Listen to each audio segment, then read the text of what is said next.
Hello, देखिए 20 तारीख का सिमतुल्लाह का एग्ज़ाम है। उसमें कुछ क्वेश्चन आर्टिकल से रहता। आर्टिकल में सबसे पहला ध्यान दीजिएगा कि आर्टिकल कौन कौन होता है, ए, एन और द। एक क्वेश्चन ये होता है कि बताइए जो आर्टिकल होता है इसको किस पार्ट्स ऑफ स्पीच में रखा जाता है। तो ये रखा जाता है एडजेक्टिव में।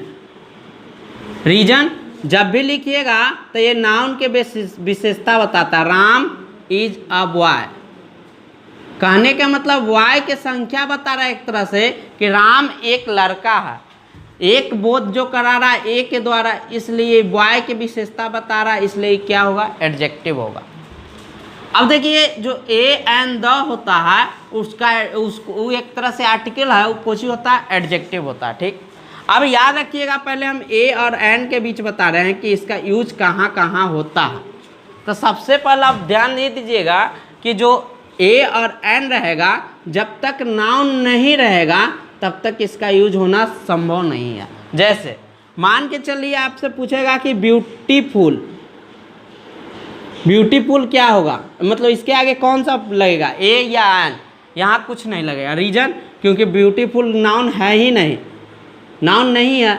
जब नाउन है ही नहीं तो ये लग सकता है, नहीं लग सकता। लेकिन जब ब्यूटी की फुल के पीछे लगा देगा मैन, वुमेन या कुछ भी लगा देगा, तो जब नाउन आ जाएगा तब इसका अगर विशेषता बताना है तब यहाँ ए भी लग सकता है, एन भी लग सकता है, उस स्थिति पर कि बगल में वोवेल होगा या कॉन्सोनेंट। लेकिन जब तक नाउन नहीं रहेगा तब तक हम यहाँ पर कुछ नहीं लगाएंगे। पहला पॉइंट ये याद रखिएगा, जब तक नाउन नहीं रहेगा तब तक हम ए या एन नहीं लगाएंगे।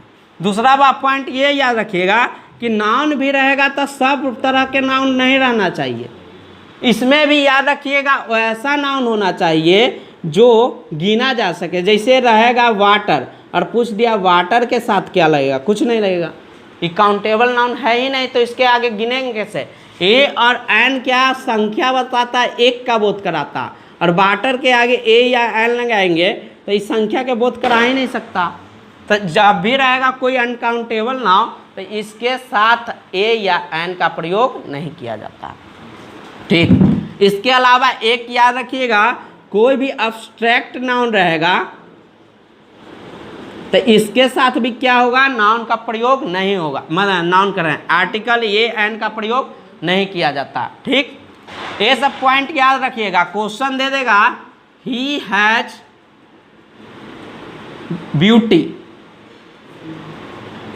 यहाँ दे देगा खाली स्थान और भरना रहेगा ए एन द में से,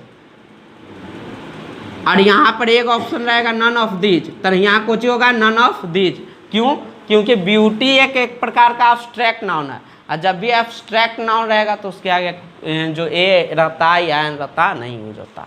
ठीक, अगला पॉइंट ये याद रखिएगा कि कोई भी प्रॉपर नाउन रहेगा तो प्रॉपर नाउन के पहले कोई भी ए या एन का प्रयोग नहीं किया जाता। ठीक ना, तो ए एन का प्रयोग सबसे पहले ये ध्यान में रखिए कहाँ कहाँ नहीं होता। क्या है कि क्वेश्चन में कभी कभी ऐसा प्रीवियस ईयर में क्वेश्चन डाल चुका है जिसमें ए एन यूजे नहीं होगा, और वहाँ तुमको लगेगा कि लगा देते हैं। जैसे यहाँ पर कैसे लगा, ब्यूटीफुल, ब्यूटीफुल जैसे देखेगा लगेगा कि कॉन्सोनेंट है, ए लगा देते हैं। अगर मान के चलो वोवेल रहेगा, जैसे अगली, तो अगली जो है इसमें लगेगा कि यू है तो एन लगेगा, जबकि दोनों में से कुछ ना ए लगेगा ना एन लगेगा। रीजन क्योंकि अगली नाउन है ही नहीं, और जब नाउन ही नहीं रहेगा तो लगे।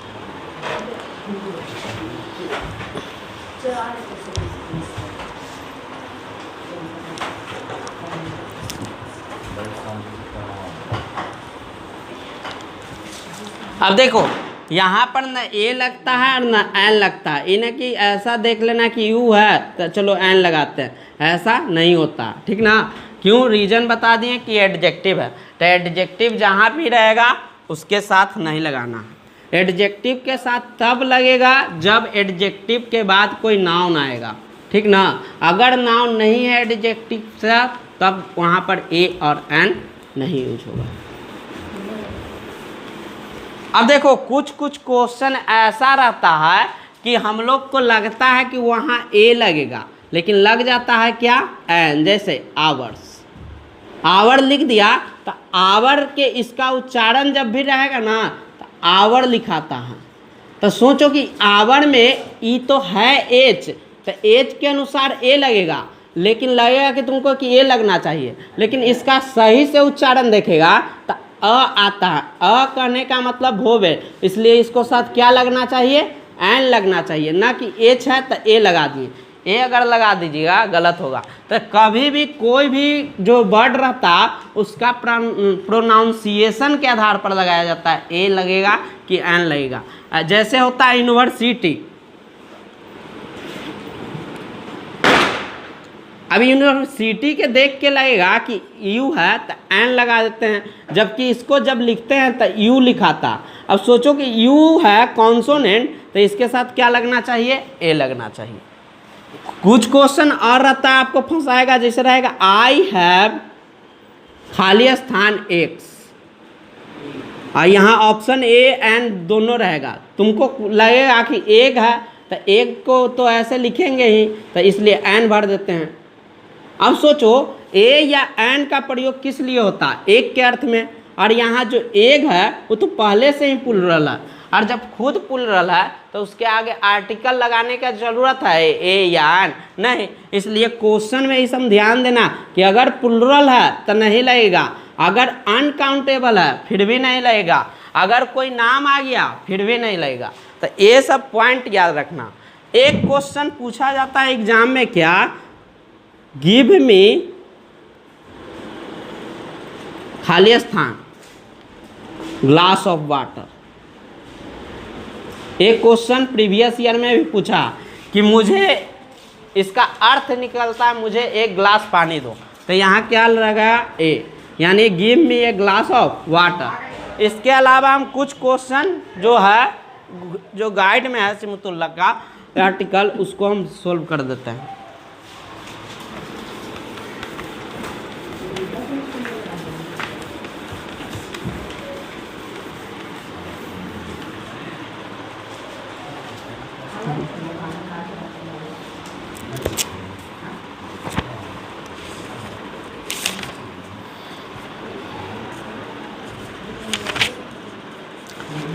जैसे कुछ क्वेश्चन लेते हैं, एक क्वेश्चन है प्लीज गिव मी खाली स्थान,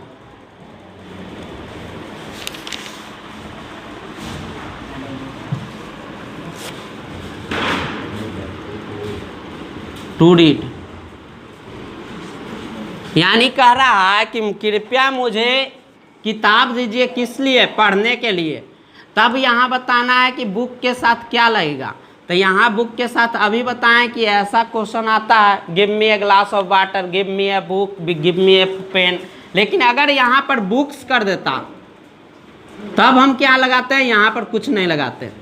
क्यों, रीजन ये था कि प्लुरल था, प्लुरल रहेगा तो नहीं लगेगा। अगर यही रहता प्लीज गिव मी मिल्क, तो मिल्क रहता फिर भी नहीं लगता। रीजन क्योंकि यह क्या था, अनकाउंटेबल नाउन, अनकाउंटेबल नाउन रहेगा तो नहीं लगेगा।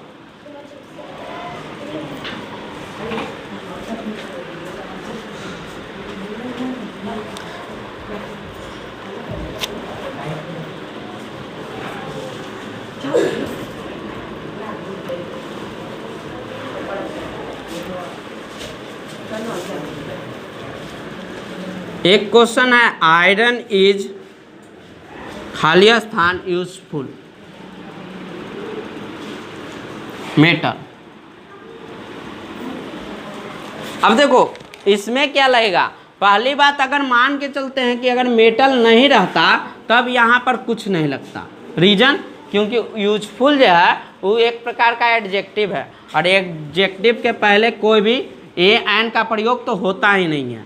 लेकिन जब ये मेटल लगा दिया तब तुमको लगेगा क्या कि यू है तो एन लगा देते हैं। कन्फ्यूजन यही सब होता है, छोटा छोटा पॉइंट। लेकिन जब इसका प्रोनाउंसिएशन करते हैं तो इसको लिखाते हैं यू, यानी यूजफुल।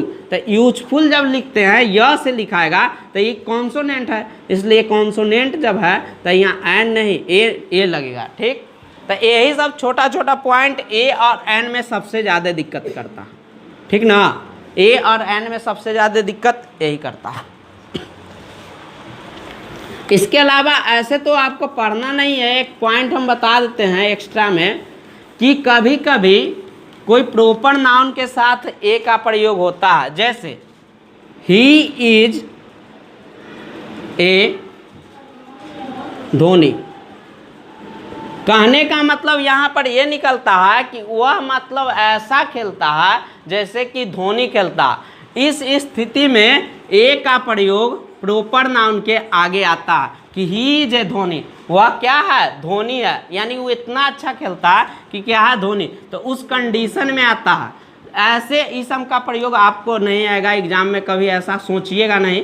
मतलब जो भी आएगा नॉर्मल क्वेश्चन आता है। ए एन का प्रोनाउंसिएशन वर्ड के आधार पर, अगर प्लुरल है तब लगेगा या नहीं लगेगा, प्लुरल जब भी रहेगा नहीं लगेगा, अनकाउंटेबल रहेगा तब वहाँ पर नहीं लगेगा। इस सब पॉइंट को ध्यान में रखना है, ठीक ना। तो आज हम ए और एन पर चर्चा किए हैं। अगला क्लास में हम द का प्रयोग बता देंगे। उसके बाद एग्जाम से पहले प्रीपोजिशन का कुछ क्वेश्चन बता देंगे, जो फिक्स प्रीपोजिशन हमेशा पूछता, ठीक ना। और कुछ अगर टाइम मिलेगा तो टेंस से कुछ पॉइंट, जैसे कि कुछ क्वेश्चन रहता है कि अगर कोई मतलब कि रहेगा सेंटेंस, उसके पीछे एगो है, तो एगो जब भी रहेगा तो यहाँ कौन सा टेंस आता, तो यहाँ आता है सिंपल पास्ट टेंस, सिफिक्स होता। एगो हो गया, यस्टरडे हो गया,